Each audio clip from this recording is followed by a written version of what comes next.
La maladie mentale, on explique dans le fond que c'est comme pour n'importe quelle maladie, il y a une partie du corps atteinte, donc dans ce cas-ci, ça va être le cerveau. On a tous des neurones, c'est comme des cellulaires. Puis les neurotransmetteurs, c'est comme des messages textes qui envoient l'information. Donc, par exemple, pour le cas d'une dépression, c'est peut-être des neurotransmetteurs, des textos, soit qui circulent mal ou circulent juste pas du tout, dans le fond.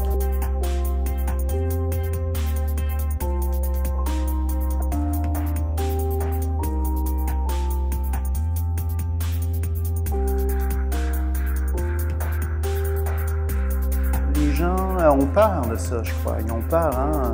La maladie mentale, c'est la dépression, le suicide, la schizophrénie. C'est des problèmes, je crois, qui effraient les gens un peu, hein? Beaucoup même.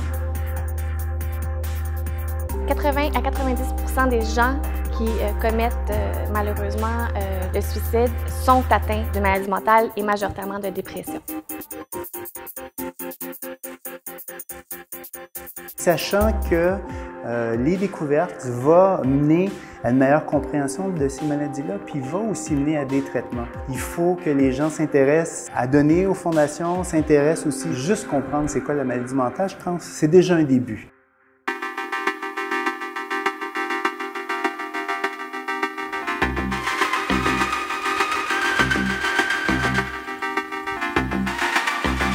L'argent, bien sûr, sert à financer Solidaires pour la vie, qui est notre programme en milieu scolaire dans les écoles secondaires du Québec. Donc, un programme de sensibilisation à la dépression en prévention du décrochage scolaire et parfois même du suicide chez les jeunes.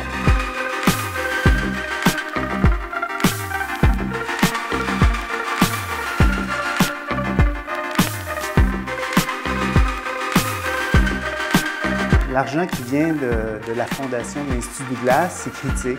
C'est critique tous les jours parce que, bon, c'est en partie le salaire des chercheurs ici à l'Institut Douglas. Donc, sans la fondation, on n'est pas ici et on ne fait pas de recherche ici. L'argent va aussi pour faire avancer la science dans les laboratoires. Par exemple, ici à l'Institut Douglas, on pense à la banque de cerveau, par exemple. C'est un trésor qu'on a ici au Douglas. Tous ces cerveaux qui sont collectionnés de gens qui, malheureusement, ont souffert de maladies mentales. Et les dons sont extrêmement importants pour la Fondation. En ce moment, on n'a pas de subvention gouvernementale, donc Solidaires pour la vie est financé à 100% par la générosité des entreprises et des individus qui supportent la cause. Les animateurs vont dans les écoles secondaires à travers le Québec, puis c'est vraiment présenter l'animation pendant la période donnée, puis rester disponible aussi après pour faire en sorte de pouvoir orienter les jeunes qui s'inquiètent pour un ami, pour eux-mêmes. Il y a 5 à 10% des personnes qui vont souffrir d'une dépression courant leur adolescence. Et quand on y pense, le 10%, là, dans une école qui sont 1000, ça va être 100 personnes quasiment. Sur le terrain, c'est incroyable l'impact qu'on peut avoir, l'impact positif. Les jeunes, on est des jeunes qui parlent à des jeunes, ils viennent nous voir, puis on a démystifié généralement c'était quoi les maladies mentales, la dépression, puis ils vont chercher de l'aide quand ils en ont besoin. Une très grande fierté, c'est qu'à la fin de la tournée 2014-2015, la Fondation aura rejoint 1 million de personnes.